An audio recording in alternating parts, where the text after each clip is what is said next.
El silbo apacible y delicado. Capítulo 27. Y él le dijo: Sal fuera, y ponte en el monte delante de Jehová. Y he aquí Jehová que pasaba, y un grande y poderoso viento que rompía los montes, y quebraba las peñas delante de Jehová. Mas Jehová no estaba en el viento. Y tras el viento un terremoto. Mas Jehová no estaba en el terremoto. Y tras el terremoto un fuego. Mas Jehová no estaba en el fuego. Y tras el fuego un silbo apacible y delicado. 1 Reyes 19, 11, 12. Elías fue llamado a ser testigo de una manifestación extraordinaria y terrible del poder de Dios. La descripción que aquí se nos da de la escena, aunque breve, es tan gráfica que lo que pudiéramos decir solo serviría para empañar su fuerza. Lo que deseamos hacer no es más que descubrir el significado y el mensaje a esta manifestación de Dios, su mensaje para Elías, para Israel y para nosotros. Ojalá nuestros ojos fueran ungidos para discernirlo, nuestro corazón inclinado para apreciarlo, nuestros pensamientos controlados por el Espíritu Santo, y nuestra pluma dirigida para la gloria del Altísimo y la bendición de su amado pueblo. Al tratar de descubrir el significado espiritual de lo que el profeta vio en el monte, hemos de meditar acerca de la escena en relación con lo que precede, tanto por lo que se refiere a la historia de Israel, como a la experiencia de Elías. Hemos de considerarlos, después, en relación a lo que sigue inmediatamente, por cuanto no hay duda de que existe una relación estrecha entre las escenas asombrosas relatadas en los versículos 11 y 12, y el solemne mensaje que se contiene en los versículos del 15 al 18, siendo estos interpretación de aquellos. Finalmente, hemos de examinar este incidente sorprendente a la luz de la analogía de la fe, y de toda la Escritura, por cuanto una parte de ella sirve para explicar la otra. Es al conocer mejor los caminos de Dios, tal como se revelan en su palabra, que podemos adentrarnos más inteligentemente en el significado de sus obras. Salmo 103, 7. Así pues, ¿cómo hemos de considerar esta manifestación de Dios en el monte por lo que toca a Elías? En primer lugar, el Señor obraba hacia él con gracia. Esto se pone de manifiesto en el contexto. Por él hemos visto la respuesta conmovedora de Dios al fracaso de su siervo. Lejos de dejarle en la hora de la debilidad y la necesidad, el Señor se mostró del modo más tierno hacia él, ilustrando aquella promesa preciosa: como el Padre se compadece de los hijos, se compadece Jehová de los que le temen. Salmo 103, 13. Y Elías temía al Señor. Y aunque su fe se había eclipsado momentáneamente, él no le volvió por ello la espalda. Recibió el sueño reparador. Un ángel le proveyó de comida y bebida. Y le fue infundida fortaleza sobrenatural para su cuerpo, la cual le permitió pasar 40 días y 40 noches sin alimentos. Y al llegar a la cueva, Cristo mismo, el Verbo eterno, se le apareció en una teofanía. ¡Cuán grandes favores eran estos! ¡Qué pruebas de que Él es el Dios de toda gracia! Puede que alguien, después de haber leído lo que acabamos de decir, diga: sí, pero, entonces Elías menospreció esa gracia. En vez de afectarle debidamente, permaneció indiferente y displicente. En vez de confesar su fracaso, intentó justificar el haber abandonado su deber.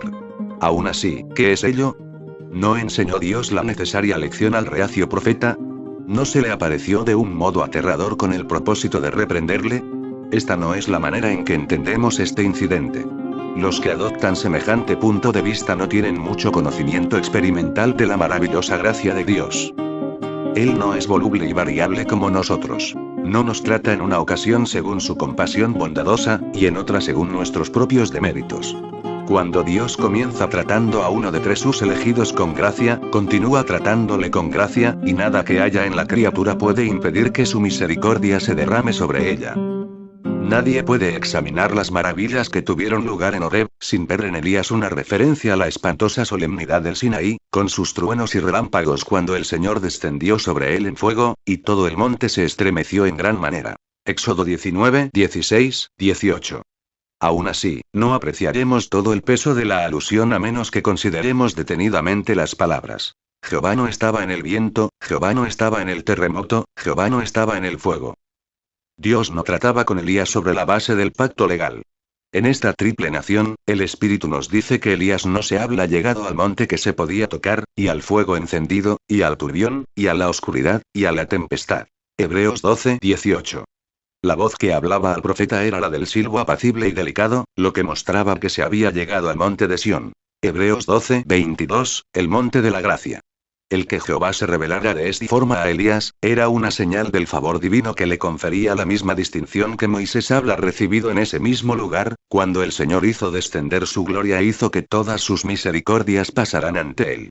En segundo lugar, el método que el Señor empleó en esta ocasión, estaba designado para la instrucción de su siervo.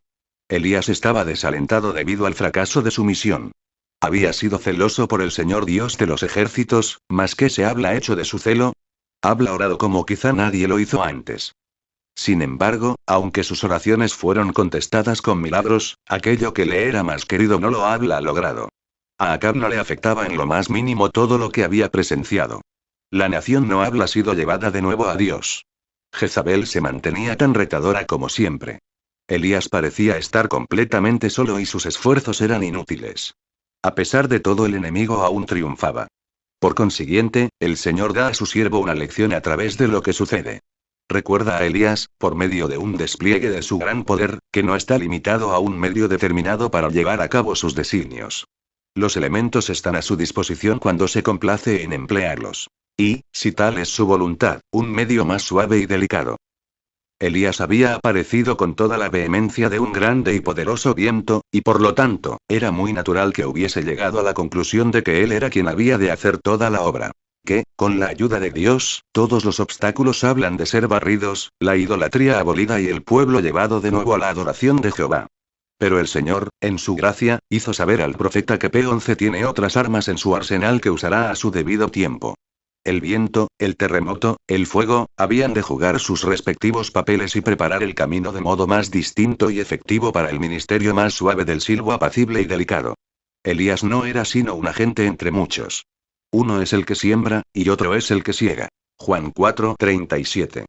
Elías había desempeñado su parte e iba a ser premiado pronto por su fidelidad. Y aunque no había trabajado en vano, otro que no era él iba a proseguir sus labores. Qué lleno de gracia es el Señor al hacer partícipes de sus secretos a sus siervos. No hará nada el Señor Jehová, sin que revele su secreto a sus siervos los profetas. Amós 3:7. Eso fue precisamente lo que ocurrió en Horeb. Dios reveló el futuro a Elías por medio de lo que podríamos llamar una parábola panorámica. En ello podemos descubrir la relación de este notable incidente con Israel. En los versículos que siguen a los que estamos considerando, hallamos al Señor mandando a Elías que ungiera a Hazael, por rey de Siria, a Jehú por rey sobre Israel, y a Eliseo para ser profeta en lugar suyo, asegurándole que el que escapare del cuchillo de Hazael, Jehú lo matará. Y el que escapare del cuchillo de Jehú, Eliseo lo matará. Verso 17. En la obra de esos hombres podemos percibir el significado profético del fenómeno solemne que Elías presenciaba. Eran símbolos de las calamidades horribles con las que Dios iba a castigar a la nación apóstata. Así el gran viento era una figura de la obra de juicio que Hazael realizó en Israel cuando pegó fuego a sus fortalezas y mató a cuchillo a sus mancebos. 2 Reyes 3:8-12. El terremoto lo era de la revuelta de Jehú, quien destruyó completamente la casa de Acab. 2 Reyes 9:7-10. Y el fuego, de la obra de juicio acabada por Eliseo. En tercer lugar, este incidente estaba designado para la consolación de Elías. Los juicios que habían caído sobre la nación culpable eran, en verdad, terribles. Con todo, en la ira, Jehová recordaría ser misericordioso. La nación escogida no sería exterminada de modo total, y por ello el Señor, en su gracia, aseguró a su desalentado siervo: yo haré que queden en Israel 7000. Todas rodillas que no se encorvaron a Baal, y bocas todas que no lo besaron. Verso 18. Así como el grande y poderoso viento, el terremoto, y el fuego eran portentos simbólicos de los juicios que Dios iba a enviar en breve sobre su pueblo idólatra, el silbo apacible y delicado que siguió a estos, miraba hacia la misericordia que tenía reservada para cuando su extraña obra fuera cumplida. Por cuanto leemos que, cuando Hazael hubo afligido a Israel todo el tiempo de Joacaz, Jehová tuvo misericordia de ellos, y compadecióse de ellos, y mirólos, por amor de su pacto con Abraham, Isaac y Jacob. Y no quiso destruirlos ni echarlos de delante de sí hasta ahora. 2 Reyes 13:23. Decimos una vez más, cuán lleno de gracia fue el Señor al mostrar a Elías lo que ha de venir, y de este modo hacerle saber cuál sería la secuela de sus esfuerzos. Si consideramos a la luz de todas las escrituras los hechos extraordinarios que tuvieron lugar en Horeb, descubriremos que ellos indican e ilustran uno de los principios generales del gobierno divino de este mundo. El orden de las manifestaciones divinas que Elías presenciaba era análogo al tenor general: proceder de Dios. Tanto por lo que toca a un pueblo o a un individuo, por regla general las misericordias divinas están precedidas por manifestaciones terribles del poder de Dios y de su desagrado hacia el pecado. Primero las plagas de Egipto y la destrucción de Faraón y su hueste en el Mar Rojo y después la liberación de los hebreos. La majestad y el poder de Jehová fueron desplegados en el Sinaí, y después la proclamación bendita. Jehová, Jehová, fuerte, misericordioso y piadoso. Tardo para la ira, y grande en benignidad y verdad. Que guarda la misericordia en millares, que perdona la iniquidad, la rebelión y el pecado. Éxodo 34, 6,7. En cuarto lugar, el método que el Señor adoptó en esta ocasión estaba designado a capacitar a Elías para un servicio posterior. El silbo apacible y delicado, hablando con él blandamente, estaba designado a calmar y apaciguar su espíritu agitado. Evidenciaba de nuevo la bondad y ternura del Señor, que quería mitigar el disgusto de Elías y alentar su corazón.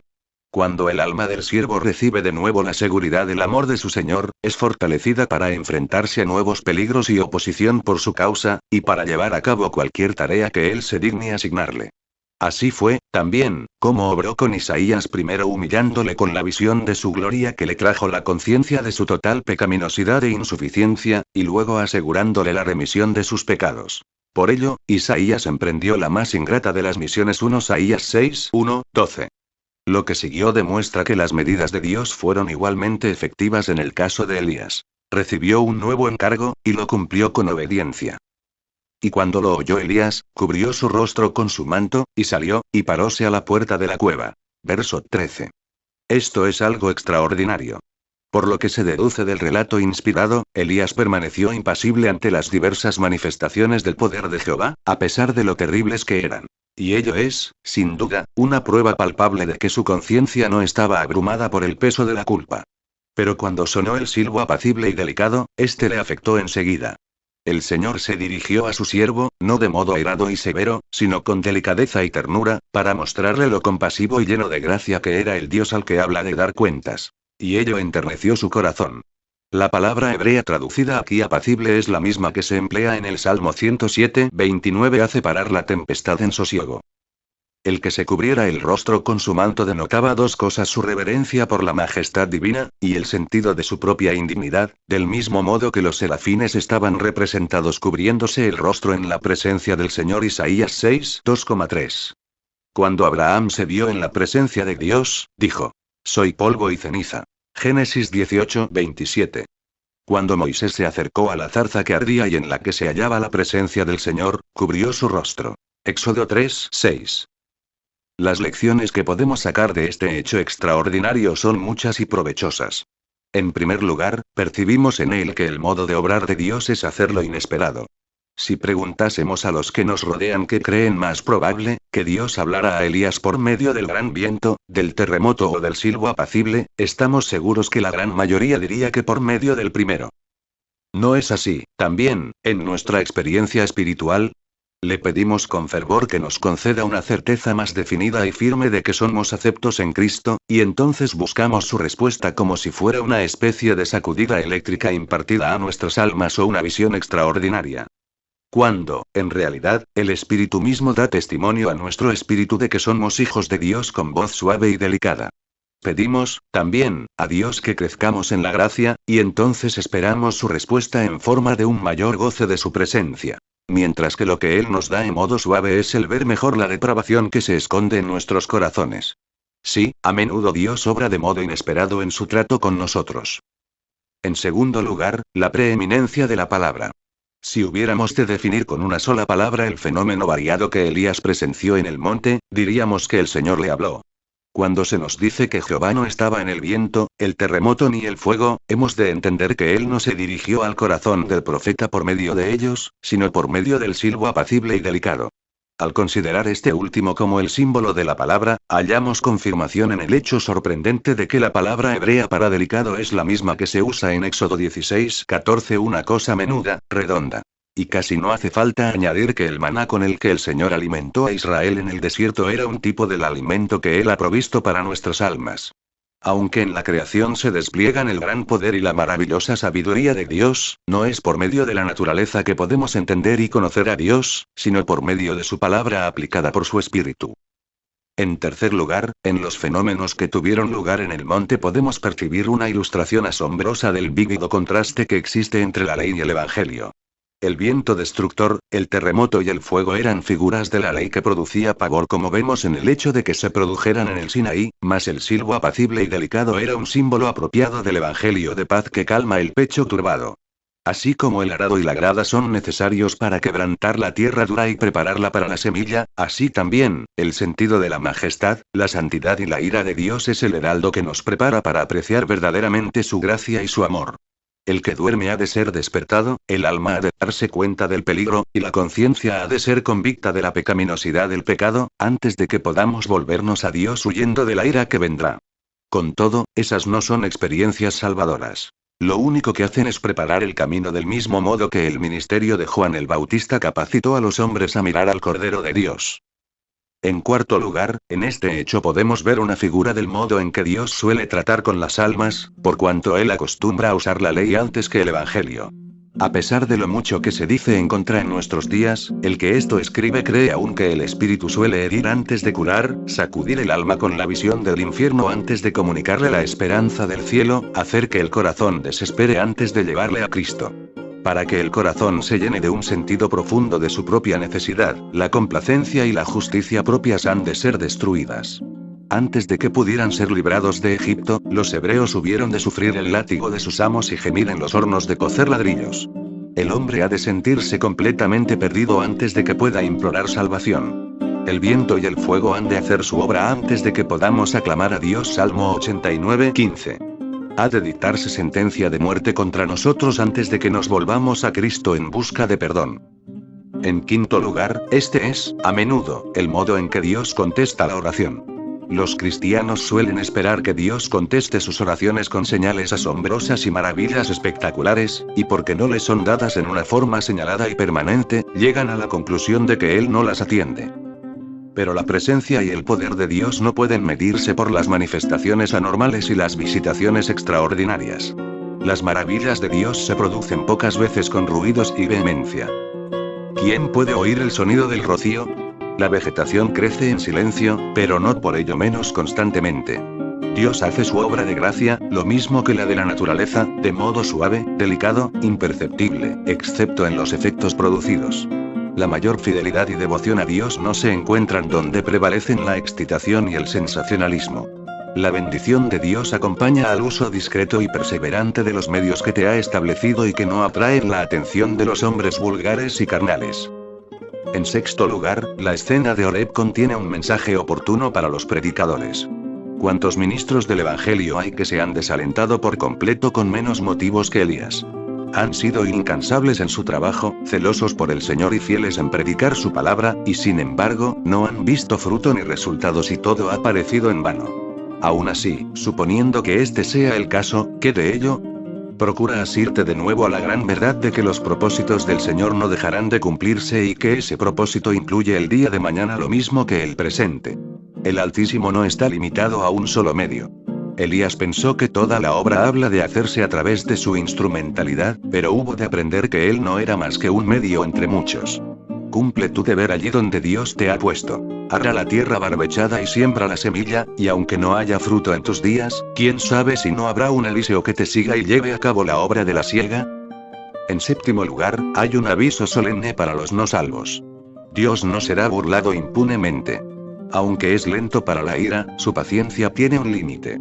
Aquellos que no se aprovecharon, en el día de su visitación y oportunidad, del ministerio de Elías, hubieron de sentir cuán terrible es el tratar con desprecio las amonestaciones divinas. A la misericordia siguió el juicio drástico y devastador. Las fortalezas de Israel cayeron y sus mancebos murieron a cuchillo. ¿Va a ser esta la terrible suerte de la presente generación? ¿Está destinada a ser destruida por Dios? Parece más y más que así sea. Las muchedumbres serán a un espíritu loco. Los portentos más solemnes de la tormenta que se avecina son menospreciados de modo impío. Las palabras de los siervos de Dios solo encuentran oídos sordos. Lector que no eres salvo, ve a Cristo sin más dilación antes de que el diluvio de la ira de Dios te alcance. Amén.